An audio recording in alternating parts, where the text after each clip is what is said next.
Hello and welcome. This is Michael Beach, and you are dialed into the What Are You Doing podcast. This is the show for thought leaders who are investing in the next generation of leadership for their organization. This is also the show for emerging leaders who want to become that next generation of great leaders. All of us at Michael Beach Coaching and Consulting are excited to be able to bring you another podcast episode. I'm especially excited today because we have the opportunity to introduce you to today's special guest. Yes, that's right. We have two special guests with us today, all the way from Kamloops in British Columbia in the great nation of Canada. With me today, I have Cindy Piva, the owner, founder, CEO, and business coach at Thrive Business Strategies, and her wonderful colleague and a great coach in her own right, Anna Harrison. Welcome, Cindy. Welcome, Anna. Great to have you both here today. Thanks for being on the show, and a warm welcome to our program. Thanks, Michael. Thank you so much for having us. It's our privilege and our pleasure. Listeners, let me please introduce you to Cindy and Anna. We'll start with Cindy, who's the owner and founder of Thrive Business Strategies and works with successful business owners, CEOs, organizational leaders to help them clarify their purpose and vision, to identify their strengths and weaknesses, and then intentionally to plan and build a roadmap to achieve transformational business results. Sounds impressive, doesn't it? In addition, Cindy was one of the first two coaches ever certified as a master business coach by the Professional Business Coaches Alliance, a distinction she's held for many years. She was also once the owner and operator of the Pineridge Golf Course in British Columbia and has won a number of coaching and business leadership awards, too many to mention. Now let's meet Anna Harrison, who's a successful entrepreneur with a strong background in business. Anna owned and operated a retail and service business for 32 years before selling it. Anna has been a business and leadership coach who partners with business owners and individuals, helping them to greater success. Anna's also held many leadership positions with business associations, has been the president of the Chamber of Commerce, in addition to being a frequent winner of awards just like Cindy. Suffice it to say, we've got two very impressive and accomplished leaders with us on the program today, folks. So, Cindy, I'd like to start our interview with you. Is there anything exciting going on at Thrive Business Strategies that you'd like to place front and center in the spotlight for our listeners? Thank you, Michael. There's always exciting things going on at Thrive. And right now we have a couple of programs that are really exciting. One is the Executive Ownership Program. It's kind of like executive coaching, but in a group of peers. Okay. And almost like a mastermindish. As well, we have a leadership executive group, which is for leaders that might not own businesses, but leaders of organizations in different areas. So both of those are really exciting, and they're part of a shared experience format, which is great. Yeah. Oh, that's great. Adds to the value, right? Yeah. Cindy, if any of our listeners are interested in more information about your programs, how can they contact you and Anna? We have an email address on our website. Our website is Thrive Business, all one word, THRIVE business.ca, because we're in Canada. Or we also have a 1-800 number, 1-877-930-2220. Fantastic, listeners. If you want more information about these exciting programs at Thrive, now you know how to get in touch. Well, ladies, I have a passion for music. I'll admit that. And I love to get our interviews off to a good start by asking my guests about their musical tastes. Anna, do you have a favorite band or an artist or perhaps a favorite song? Sure do. Actually, I love all genres of music, but my go-to right now is definitely Christian music. The band that I'm stuck on right now is Maverick City, and the song is called Champion. It's just really uplifting and makes your day. Good way to start the day. Fantastic. It sounds terrific, Anna. Thank you. One of my ulterior motives here is I like to expand my musical horizons by learning about new bands, and you've just introduced me to another one. So Absolutely. Thank you for that. Thank you. Cindy, how about you? Do you have a favorite band or a favorite artist? Yeah, I have a lot of them. I really love the classic rock, so that's my go-to genre. I've seen a lot in person, lots of fun. Aerosmith, Supertramp, and I've seen Elton John, and he's my classic favorite. Wow, I like all three of those. And I can still remember like it was yesterday going to see Elton John back in the, I guess it was in the 1970s in Chicago. Wow. Yeah, I was sitting in the second row on the side of the Chicago Stadium, the old ice hockey and basketball arena. And it was quite a show. We were standing on our seats about 80% of the show. Sounds like we're all anxious to get back to those concerts again. Oh my goodness, are we ever? Michael, I've seen Elton John 12 times. So. Good for you. Yeah. I think you've got me by a few. I've only seen him about 6 or 7 times. It's always a treat though, isn't it? It is. I got to see him one year in Milwaukee at County Stadium with Billy Joel. Mm-hmm. And what a great time. Just two terrific performers. And I think that would be called a groupie. Yeah, exactly. I'm a classic rock fan as well, for sure. Well, let's go back to the beginning a little bit. When you were getting started in your business life, how did you get interested and involved in leadership and specifically in developing leaders, Cindy? You know, my parents were entrepreneurs. My dad owned a real estate company when I was growing up. And so it was a lot of fun pretending to work at his office when I'd go in there as a kid on Saturdays. I'd sit at the front desk and pretend I did that. But when I owned the golf course, I got to hire a lot of students. And they were some of my best workers. They were incredible. But I knew that, working at the golf course was a stepping stone to their career. Right. So I loved talking to them about business and about their futures and asking them what they wanted to do and also encouraging them to keep going through their university and graduate and to keep in touch. And that's always inspired me and helped me, loved watching them grow and learn. Wonderful. Anna, this question's for you. Did you have any leadership mentors along the way who maybe made a big impression upon you or a big investment in you? Yes, absolutely. Very early in my career, I was so fortunate to have had a manager that saw some leadership skills in me. He mentored me. He gave me many opportunities to grow and develop those skills. He actually fast-tracked my leadership development by giving me the opportunity to be a manager in training at one of the largest hotels in Kamloops. And now, in my career now as a coach, I have to say I have some incredible mentors in many of the coaches in the PBCA. Specifically, I highlight Cindy because we work together and I just glean information off of her. And thank you to you as well, Michael, for the opportunity that I've had to be mentored by you as well. Well, that's one of the best things about the PBCA, right? We get to rub elbows with really smart people with great experience. And I'll let you in on a little secret. I think Cindy's pretty terrific too. She's taught me quite a few things over the years. Absolutely. One of the things you've done for me, Cindy, is you've turned me on to some tremendous books over the years. I'm curious, what's maybe the best business or leadership book that you've read along the way?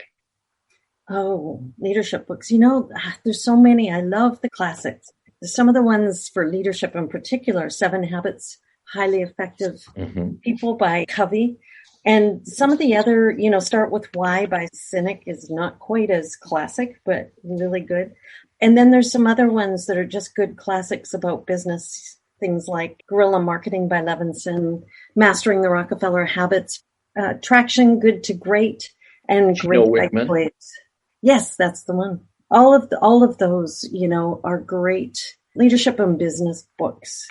But I think the classic leadership one is the 7 Habits of Highly Effective People. Stephen Covey, great book. Yeah, I think any coach worth their salt has probably read that book 3 or 4 times and recommended it to all of their clients at some point or another. Wow, listeners, I got to tell you, Cindy just rolled out a list of fabulous books. That is really a spectacular list. If you haven't discovered any of these books and read them, you absolutely should put them on your list. So the 7 Habits of Highly Successful People by Covey, Start With Why by Simon Sinek, guerrilla marketing, and that's Mr. Levinson, if I'm not mistaken, right? Yep, Levinson. The Rockefeller Habit, and then Traction by Gino Wickman. Man, all 5 of those books are stellar. So if you've not read them, you should. Cindy, I'm going to let you in on a little secret. About 5 or 6 years ago, you did a presentation at one of our PBCA conferences about a book that ended up changing my life. And it's changed the lives of many of the clients of my coaching firm. You introduced me to this fabulous book by a gentleman by the name of Ed Wallace, Business Relationships That Last. I found Ed's approach to be very helpful to me as I was building my coaching business.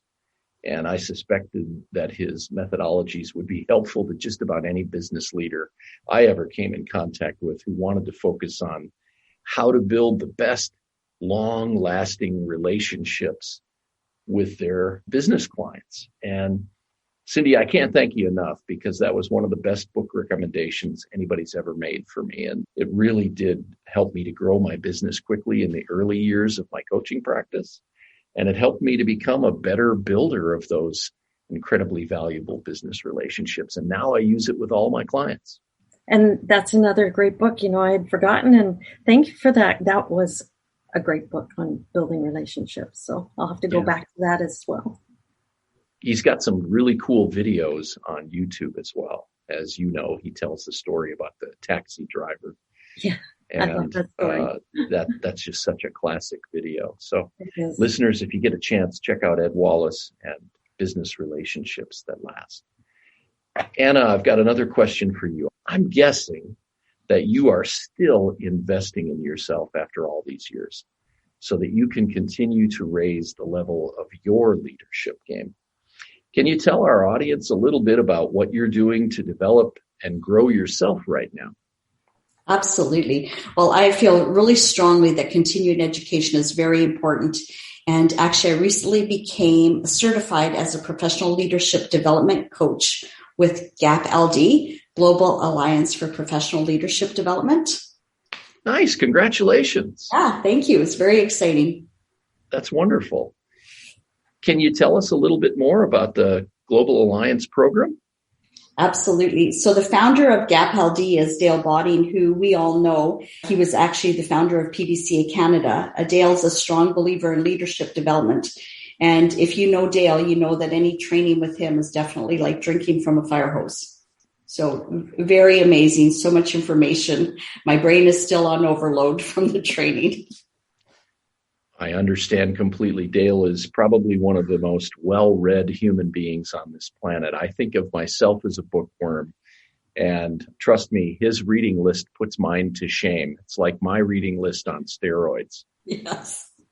And Dale's just a wonderful developer of leaders. He's been working at that now for literally decades, up in Saskatoon in Saskatchewan.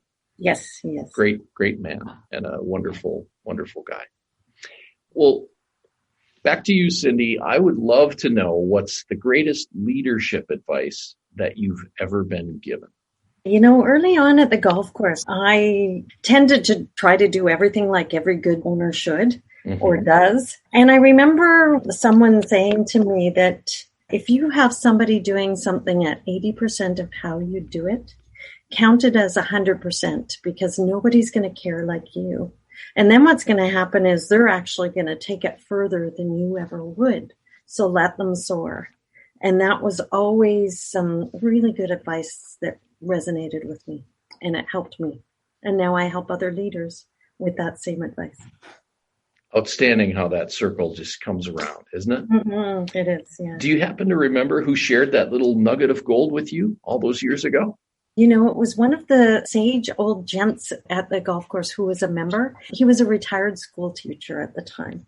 Cool. So that's great, yeah. Terrific. Well, Anna, back to you. I'm pretty sure that both you and Cindy have had some terrific accomplishments in your lives. I'm wondering if you would tell our audience about the accomplishment in your life or in your career that makes you the most proud. I think professionally, the thing that I would have to say that in owning my business for 32 years, having quite a number of my staff that had stayed with the team for over 20 years, including one that actually was with us from the very moment we opened the doors. She was actually with us during the planning process and then stayed the whole time, the whole 32 years. So I would say that's just an amazing accomplishment professionally. That's quite an accomplishment, Anna. I'm in agreement with you, especially running the kind of business that could keep a coworker engaged and committed to staying with a company for 32 years. That's really terrific. Cindy, I'd love to ask you the same question. Could you please tell us about the accomplishment that you're most proud of?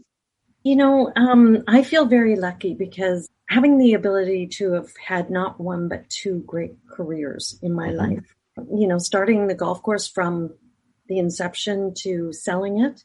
So going through the life cycle of that business and then going back through PBCA training and learning how to be a coach and then creating a brand new business. Daunting to start, but so rewarding. And I get to be a lifelong learner and grow and help others do the same. So what a joy. I am always pumped up when I get to learn what my guests are accomplishing. And it's just really satisfying when I find out how you're making such a difference for so many people in your lives. Thank you both for sharing your answers with me, ladies. Yeah. And thanks for doing the work that you do. You're really making the world a better place. It's awesome. And the icing on the cake is having Anna join the company. I would imagine. What a nifty deal. Yeah, that's great. Well, we're going to take a short break for a word from our sponsor here, and then we'll be right back with Cindy Piva and Anna Harrison, two outstanding business leaders and coaches from Kamloops in British Columbia up in Canada. What are you doing to develop the next generation of leaders for your company? If I told you that in 12 to 24 months, we could prepare your next generation of leaders for greatness, would you be intrigued? A majority of today's businesses promote from within to develop new managers and leaders to fuel their future growth. Here at Michael Beach Coaching and Consulting, we've built our Emerging Leaders Development Program so that it guarantees your success. Our coaching philosophy is to outfit each emerging leader so that they can proactively and confidently solve business problems and anticipate the future on their own. Call us today at 520-732-2266 to arrange for a no-cost, no-obligation discovery conversation with one of our master coaches. All right, we're back.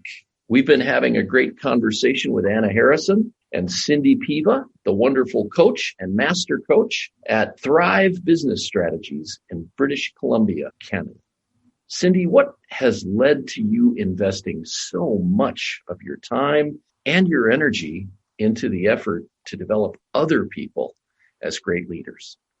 As I said before, I love learning and I'm a lifelong learning, and I get to work with amazing owners and leaders. And so seeing them learn and grow along the way and working together with them and helping them work on their business instead of in their business and learn what the difference is and what that means and watch them grow and prosper over all that is just amazing. So that is just helping others through this process is quite amazing. That has to be gratifying. Mm-hmm. Mm-hmm. Cindy, a follow-up question. You coach, as you mentioned, a lot of business owners.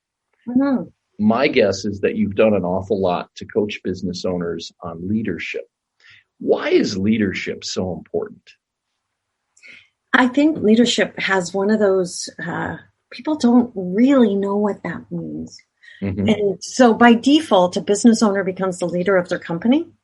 Right. And doesn't necessarily mean that they embrace and have leadership skills to begin with. And so helping them understand what leadership means and the difference between things like what is a leader, what is a boss, what is a manager, and all three of those have different meanings. Sure. And an owner has to wear all three hats at different times. And when is the right hat to wear? All of those different things, and being able to see them really start to be able to engage their employees differently once they learn what the difference is and how leadership can help them versus being the boss. And that just gives them energy and gives me energy right back. That sounds really interesting. Anna, how much of a value do you place upon emotional intelligence when you're recruiting or developing strong leaders? I believe it's really important to understand your emotional intelligence as a leader. It allows us to understand and manage our emotions, to self-motivate, and then to create positive social interactions. And there's actually a great book out there that I would recommend adding to our book list that we've already started, and that's Emotional Intelligence 2.0. Mm-hmm. With the purchase of the book in the back, there's actually a code that allows you to do your own self-assessment. And then 6 months later, they send you another code so that you can see how you've developed in that 6 months from when you first did the assessment to the follow-up. Wow, that sounds really fantastic. So you take a test right when you get the book and you figure out what your emotional intelligence looks like. And then they remind you 6 months later that you can take it again and you get to see how much you've grown. Absolutely. It's amazing. Just really highlights those areas that you pinpoint yourself that you want to make some changes on or adjust or improve on. Mm-hmm. What a phenomenal concept. I love it. Cindy, how about you? How much of a value do you place on emotional intelligence when you're coaching your clients? Anna reminded me about Bradbury's book, 2.0. That should be on the list of leadership because it's a great book and I know you use it as well. Emotional intelligence is huge. You know, one of the things they talk about in that book is pretend you're a crow sitting up and watching yourself. Mm-hmm. And, you know, helping people become self-aware and then building on their relationships. All of those things really do help people see what they don't see. And right. So what we do as coaches is help them become aware of things that they might not be aware of until that becomes something that they work on and improve. And it's not a judgment thing. It's nothing like that. It's helping them have awareness and then strategies to improve themselves and work on themselves. And it's powerful. Yeah, that sounds really powerful and really exciting to be able to be in the position you two are in, where you can help expose business owners and leaders to this concept of emotional intelligence and get them started down the path to growth. What a fine opportunity that is. Anna, this question is for you. Can you tell our audience some of the key things that you teach your emerging leaders and new associates about management and leadership? What are some of the things you focus on there? First, I would ask them to understand their own management style and to understand that not everyone learns in exactly the same way. To develop their own capabilities, their strengths and their skills, listen and involve their team, be coachable and then in turn coach others, and find a mentor and become a mentor. Those are skills that would definitely be an asset to them. Well, they all sound important. I especially like reminding people to become better listeners. I think we can all take that advice to heart. And better facilitators of collaboration among teammates. That makes a lot of sense. Cindy, when you're working with companies and leaders, I'm sure that you're working to help them to develop strong teamwork and collaboration. How do you help them to develop that? Yeah, that's a great question. I love collaborating with owners on anything and helping them at the very beginning. When I ask them, you know, what's the vision for your company? Where do you want to go in 5 years? They often look at me blankly and have never thought about it.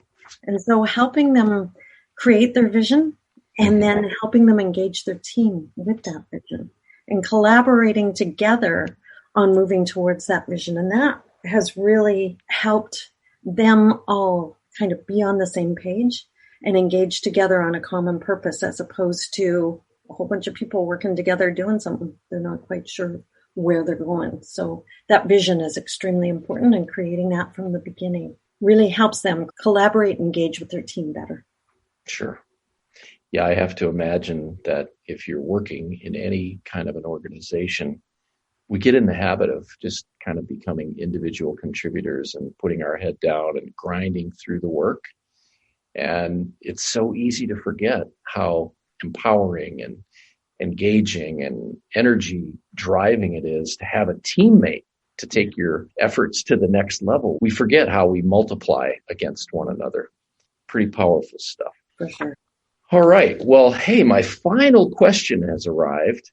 This one's for you, Cindy. I asked you previously if you had a 60-second leadership lesson that you could share with our listeners, and I love the idea that you put together. Would you be willing to share that lesson on leadership with our tribe of loyal listeners today?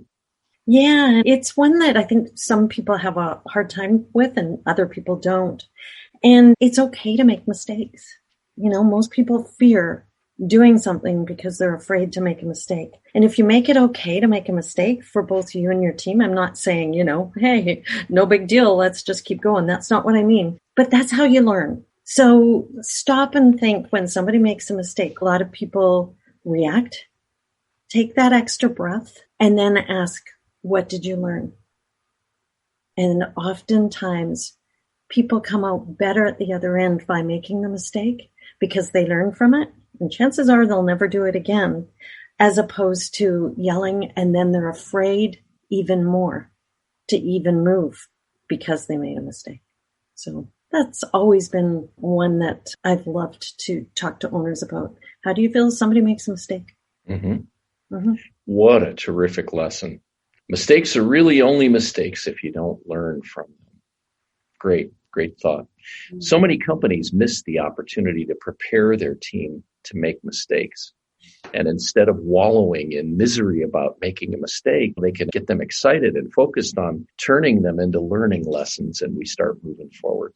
Absolutely terrific stuff. Thank you, Cindy. It's okay to make mistakes. Well, Cindy and Anna, I want to extend my gratitude to you for joining our program today and for sharing your wisdom and your experience with our listeners.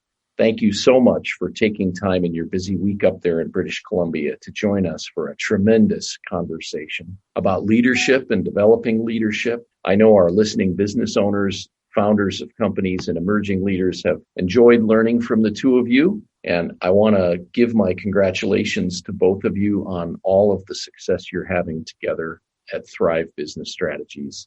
You're a little jewel up there in Kamloops, and I want you both to keep up the great work. Thank you, Michael. It's been a pleasure to be here. Thank you. And our pleasure to have both of you. Thank you so much. Well, that's our episode for today, leaders. We want to thank our special guests, Cindy Piva and Anna Harrison from Thrive Business Strategies. Again, Thrive is a coaching firm located in Kamloops in the province of British Columbia, just a bit north of the American-Canadian border, which hopefully will open up sometime soon. Our next episode is going to be released in a few days, and we promise another intriguing guest or guests who will share their leadership best practices with you and contribute to your ongoing greater success. Thank you, listeners, for joining us, and please reach out to us at info@michaelbeachcoach.com and give us some feedback about how you liked today's episode with Cindy and Anna from Thrive Business Strategies, or just about how you feel about our podcast in general. We'd love to hear from you, and we'd like to have the chance to listen to your feedback about how we can make our podcast even more valuable for you as we go. We'll look forward to next week and spending our next episode together with you. Until then, remember, there's an awful lot of people who need help in this world, and they're counting on you to be at your best and to help them to learn to constantly be at their best. If we all expect the best from one another and we all deliver our best to one another consistently, we can change the world together for the better. See you next time.